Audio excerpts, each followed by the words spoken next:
Good morning dear students, how are you? आज हम class 10th NCERT notes के बारे में पढ़ेंगे। इसमें हम सिविक्स का चैप्टर नंबर 1 चैप्टर है पावर शेयरिंग, तो इसके बारे में पढ़ेंगे। इसमें हम वर्ड टू वर्ड स्टडी नहीं करेंगे, ओनली जो आपकी समरी है, इसका ओवरव्यू है, वो आपको मैं पढ़ाऊँगी ताकि आपको जो एग्ज़ाम्स है उसमें जो उसकी प्रेपरेशन है आप अच्छे से कर सको। सो लेट्स स्टार्ट। इसमें जो टॉपिक्स हम कवर करेंगे, टॉपिक्स इन द चैप्टर, वो है story of Belgium, story of Sri Lanka, majoritarianism in Sri Lanka, accommodation in Belgium, why power sharing is desirable, और इसके आगे लास्ट टॉपिक है हमारा फॉर्म्स ऑफ पावर शेयरिंग, कि पावर शेयरिंग की कितनी फॉर्म्स हैं। So let's start. सबसे पहले हम स्टार्ट करेंगे स्टोरी ऑफ बेल्जियम की। बेल्जियम की स्टोरी क्या थी, बेल्जियम कैसा था, कितना उसका मीन्स की उसकी कितनी पॉपुलेशन थी। Belgium is a small country in Europe which has a population of a little over 1 crore। अब क्या था, बेल्जियम एक छोटी सी कंट्री थी यूरोप में जिसकी जो पॉपुलेशन थी 1 करोड़ से थोड़ी सी ऊपर थी, little over 1 crore. Okay, so the ethnic composition of this small country is very complex। Complex होता है मिक्सचर। तो क्या था, जो इसकी यूरोप में जो ये छोटा सा बेल्जियम देश स्टेट था, उसका क्या था, एथनिक कंपोजिशन क्या था, बहुत कॉम्प्लेक्स था।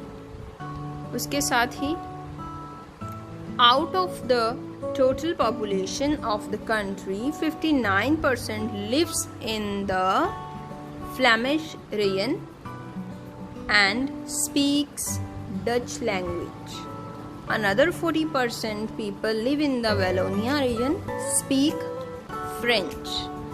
Remaining 1% of the Belgians speak German।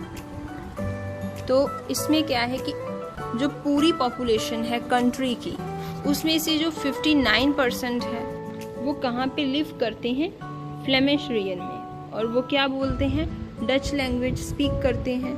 जो 40% बचे हुए हैं वो लोग वेलोनिया में रीजन में रहते हैं और फ्रेंच स्पीक करते हैं, फ्रेंच में वो बात करते हैं। रिमेनिंग 1%, जो 1% बचा हुआ है बेल्जियंस, वो स्पीक करते थे German. In Belgium's capital Brussels 80% people speak French while 20% are Dutch speaking. तो अब क्या है, बेल्जियम जो कैपिटल थी उसकी ब्रसेल्स, उसमें जो 80% लोग थे 100 में से, वो स्पीक करते थे फ्रेंच, जबकि जो बचे हुए 20% थे वो करते थे स्पीक डच। ठीक है। The minority French speaking community was relatively rich and powerful. अब क्या था, मिनॉरिटी होता है, मेजॉरिटी होता है ज़्यादा और मिनॉरिटी होता है कम। थोड़े से जो फ्रेंच स्पीकिंग लोग थे वो क्या थे, रिच और पावरफुल थे। दिस मेड, ये क्या करता था, Dutch speaking community angry. Dutch speaking जो कम्युनिटी थी उसको गुस्सा दिलाता था। दे benefit of economic development and education much later. अब क्या था, थोड़ी देर बाद उन्हें जो इकोनॉमिक डेवलपमेंट हुई, जो आर्थिक विकास हुआ, जो एजुकेशन में विकास हुआ, उससे उन्हें बेनिफिट्स मिले। ड्यूरिंग 1950s में क्या हुआ, 1950s और 1960s में tensions between the Dutch speaking and French speaking. Tensions बढ़ गई, किसमें, डच और फ्रेंच स्पीकर्स में। जो डच और फ्रेंच स्पीक करते थे, डिफरेंट लैंग्वेजेस थी ये दोनों। Communities created due to these differences, इनमें डिफरेंसेस होने के कारण जो टेंशन्स बढ़ गई थी। आपको शॉर्ट क्वेश्चंस भी आ सकते हैं कि जो टेंशन थी during the 1950s and 18s किस में अकर हुई, तो आप बोल सकते हो Dutch speaking and French speaking community. Next move on the next topic, story of Sri Lanka. Sri Lanka की स्टोरी क्या थी?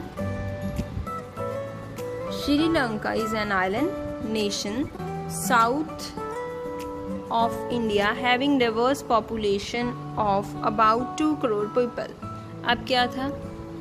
श्रीलंका एक आइलैंड नेशन था जो इंडिया में था। डिफरेंट तरह की पॉपुलेशन रहती थी वहाँ पे। साउथ की तरफ है श्रीलंका, तो 2 करोड़ तक के पीपल वहाँ पे रहते थे। जैसे हमने पढ़ा था बेल्जियम में 1 करोड़, ठीक है, तो यहाँ पे 2 करोड़ पीपल रहते थे। The major social groups are the Sinhala speakings. अब क्या था? सबसे ज़्यादा लोग जो सोशल ग्रुप्स थे, समाज के सामूहिक ग्रुप थे, वो सिन्हाला स्पीक करते थे। लाइक 70% लोग सिन्हाला बोलते थे और 18% लोग तमिल स्पीक करते थे। Tamils are divided into 2 groups. तो आगे क्या था? जो तमिल्स थे, जो तमिल बोलते थे 18%, वो 2 ग्रुप्स में बटे हुए थे, डिवाइड हुए थे। सबसे पहला ग्रुप था श्रीलंकन तमिल्स। 18 में से 13% लोग जो थे श्रीलंका तमिल, वो क्या थे? Tamil natives of the country, वो नेटिव्स थे वहाँ के। अब जो बाकी के 5% बचे हुए थे वो कौन थे? इंडियन तमिल्स। वो came from India during colonial period as plantation workers. अब क्या था? जो वो लोग थे इंडियन तमिल्स, वो लोग थे जो कॉलोनियल पीरियड के दौरान प्लांटेशन वर्कर्स के तौर पर इंडिया से आए थे। Sorry. Most of the Sinhala speaking people are Buddhist. अब जो सबसे ज़्यादा सिन्हाला बोलते थे वो क्या थे? बुद्ध धर्म से बिलोंग करते थे, वो बुद्धिस्ट थे। While most of the Tamils are Hindus और मुस्लिम्स, ठीक है। और जो बाकी के थे वो जो तमिल बोलते थे वो कौन थे? हिंदूज थे और मुस्लिम थे। There are about 7% Christians who are both Tamil and Sinhala। अब जो लोग दोनों ही भाषा यूज करते थे, तमिल भी और सिन्हाला भी, वो कौन थे? क्रिश्चियंस थे, ठीक है। नेक्स्ट, मेजॉरिटिज्म इन श्रीलंका। श्रीलंका में मेजॉरिटिज्म।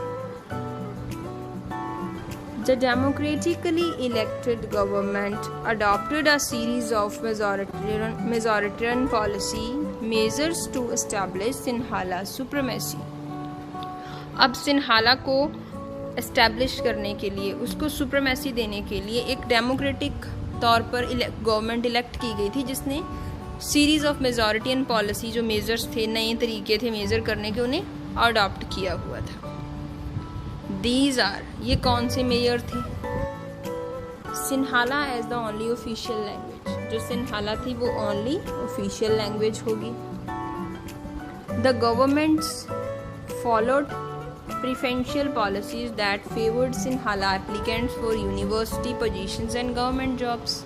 इसमें क्या था? गवर्नमेंट उस प्रेफरेंशियल पॉलिसीज को फॉलो करती थी जिसमें सबसे ज़्यादा किन लोगों का फेवर किया जाता था? सिन्हाला एप्लीकेंट्स का फेवर किया जाता था। लाइक यूनिवर्सिटी में एडमिशन्स लेने के लिए, यूनिवर्सिटीज में पोजीशंस पाने के लिए और गवर्नमेंट जॉब्स में। These decisions gradually increased the feeling of alienation among the Sri Lankan Tamils। इससे क्या हुआ? जब हम एक ही कम्युनिटी को प्रेफरेंस देते रहेंगे तो ये जो डिसीजंस थे, जो दीज डिसीजंस, ये धीरे धीरे क्या होने लगे? इंक्रीज करने लगे। किस चीज़ की फीलिंग? अलाइनेशन की feeling among Sri Lankan Tamils. Sri Lankan Tamils launched parties and struggles for the recognition of Tamils as an official language। अब क्या था?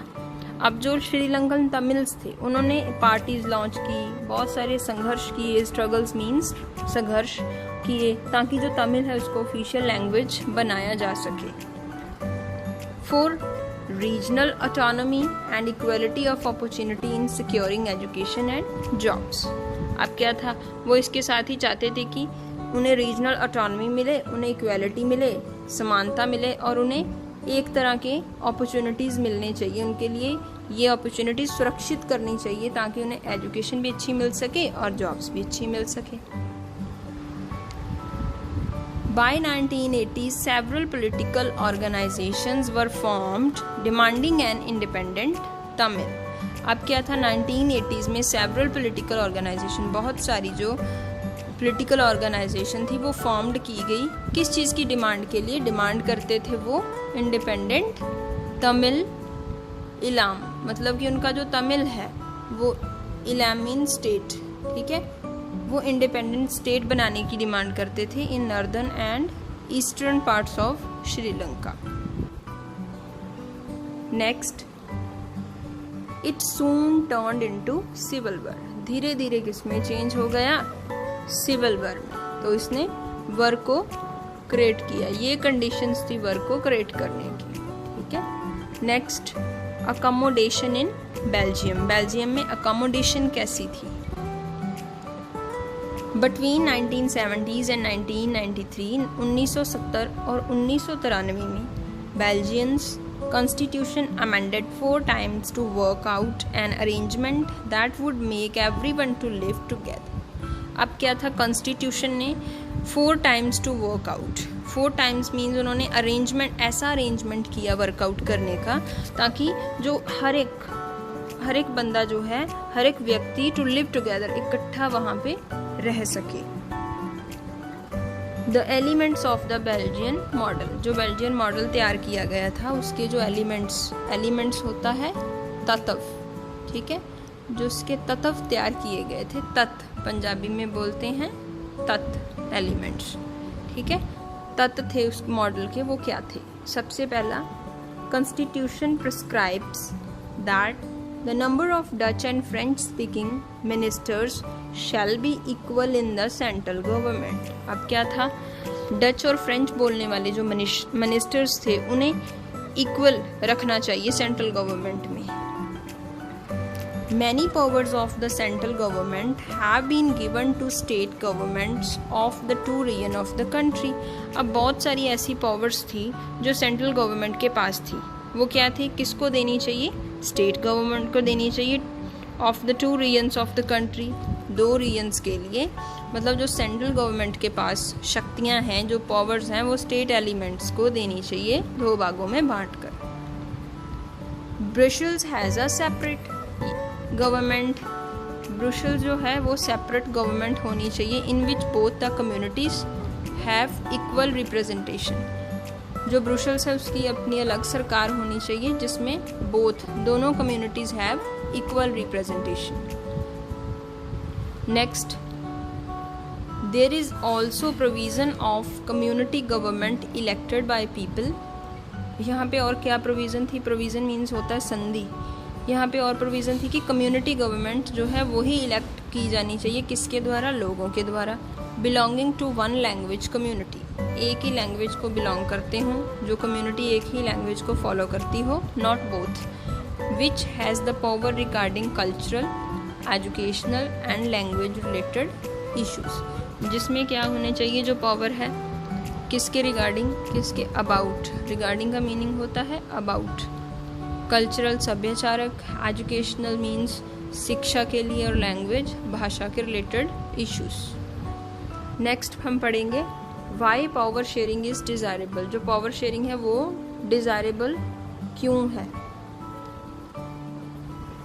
Move on next topic. Power sharing is good because it helps to reduce the possibility of conflict between social groups. अब जो power sharing है वो क्यों important है? It's a very important question. Long question भी आ सकता है आपको, शॉर्ट भी आ सकता है, लेकिन it's a very important means most important question है। पावर शेयरिंग गुड है क्यों? रीजंस बताने हैं। किस में मदद करती है? इट हेल्प्स टू रिड्यूस, कम करने में। किस चीज़ की पॉसिबिलिटी को कम करती है? कन्फ्लिक्ट, झगड़े, जो आपके झगड़े होते हैं बिटवीन सोशल ग्रुप्स, अलग अलग सोशल ग्रुप्स में जो झगड़े होते हैं उनको कम करने की पॉसिबिलिटी को रिड्यूस करती है। Next, power sharing is the very spirit of democracy. ये एक डेमोक्रेसी की स्पिरिट है। Next, a democratic rule involves sharing power with those affected by its exercise and who have to live with its effects। अब क्या है, जो democratic rules हैं वो किस चीज़ को इन्वॉल्व करते हैं, पावर शेयरिंग को, with those affected by it's exercise, जो इसके प्रभाव से इफेक्ट हुए होते हैं उनको इन्वॉल्व करती है power sharing, who have to live with its effect, और जो इनके प्रभावों के साथ रहते हैं उनको इन्वॉल्व करती है। लास्ट टॉपिक है जो हमारा, it's a very important, forms of power sharing. अब पावर शेयरिंग की फॉर्म्स कितनी होती हैं वो बताएंगे। इन मॉडर्न डेमोक्रेसीज, जो आज की मॉडर्न डेमोक्रेसीज है, वहाँ पर power sharing arrangement can take many forms. Modern जो आज डेमोक्रेसी है, मॉडर्न डेमोक्रेसीज, उसमें जो पावर शेयरिंग अरेंजमेंट है वो मैनी फॉर्म्स में है। Like first one is horizontal distribution of power. It's a very important short question. Horizontal distribution of power क्या होता है, जिसमें power is shared among different organs of government. जो power है वो गवर्नमेंट के डिफरेंट ऑर्गन्स में बटी होती है, वहाँ पे शेयर की गई होती है, such as legislature, executive and judiciary. First one ये लेजिस्लेचर में, सेकंड एग्जीक्यूटिव और third one judiciary. Horizontal distribution में ये ऐसे बटी होती है, ठीक है।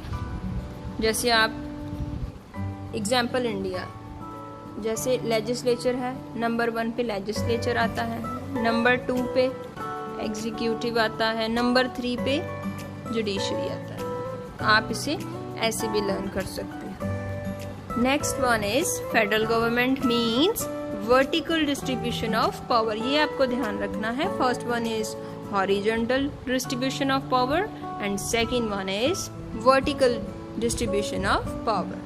तो इसमें क्या है, पावर कैन बी शेयर्ड, जो पावर है वो कहाँ पे शेयर की जाती है, among governments at different levels. Different government के जो डिफरेंट लेवल होते हैं उसमें शेयर की जाती है। जैसे general government for the entire country, सारी कंट्री के अंदर जो होती है, ठीक है। जनरल गवर्नमेंट जो किसके लिए होती है, एंटायर पूरी कंट्री के लिए होती है। और गवर्नमेंट्स एट द प्रोविंशियल और रीजनल लेवल, जो रीजनल एक क्षेत्र के तौर पर होती है। एग्जाम्पल यूएस, ठीक है, यूएसए, इसकी एग्जाम्पल यूएसए है, और हॉरिजॉन्टल की इंडिया, ठीक है, हॉरिजॉन्टल की इंडिया। नेक्स्ट वन, पावर में also be shared among different social groups such as the religious and linguistic groups। इसी में आप पढ़ोगे, वर्टिकल पावर में ही है ये, कि पावर ऑल्सो कहाँ पे शेयर की जाती है, डिफरेंट सोशल ग्रुप्स में, जैसे रिलीजियस ग्रुप्स हो गए और लिंग्विस्टिक ग्रुप्स हो गए, भाषाई ग्रुप और धार्मिक ग्रुप। इसकी एग्जाम्पल है कम्युनिटी गवर्नमेंट इन बेल्जियम में, जो कम्युनिटी की गवर्नमेंट बनी हुई है, ठीक है। So next, power sharing arrangements can also be seen in way political parties. Power sharing arrangements और कहाँ पे देखे जाते हैं, पोलिटिकल पार्टीज में देखे जाते हैं, प्रेशर ग्रुप में देखे जाते हैं, और मूवमेंट कंट्रोल और इन्फ्लुएंस दोज इन पावर, और मूवमेंट कंट्रोल्स में भी देखे जाते हैं, जहाँ पर मूवमेंट को कंट्रोल किया जाता है। तो ये थे आपके जो मोस्ट इम्पॉर्टेंट, लाइक कि this chapter is power sharing. तो आपने ये सारा चैप्टर पढ़ा, इसमें आपको बताया गया है जो भी आपके साथ मैंने शेयर किया, लाइक जो टॉपिक्स हमने इस चैप्टर में कवर किए हैं, story of Belgium, story of Sri Lanka, majoritarianism in Sri Lanka, accommodation in Belgium, why power sharing is desirable, last one is forms of power sharing. I hope you will enjoy this video and please like and share this and don't forget to subscribe my channel. Thank you guys.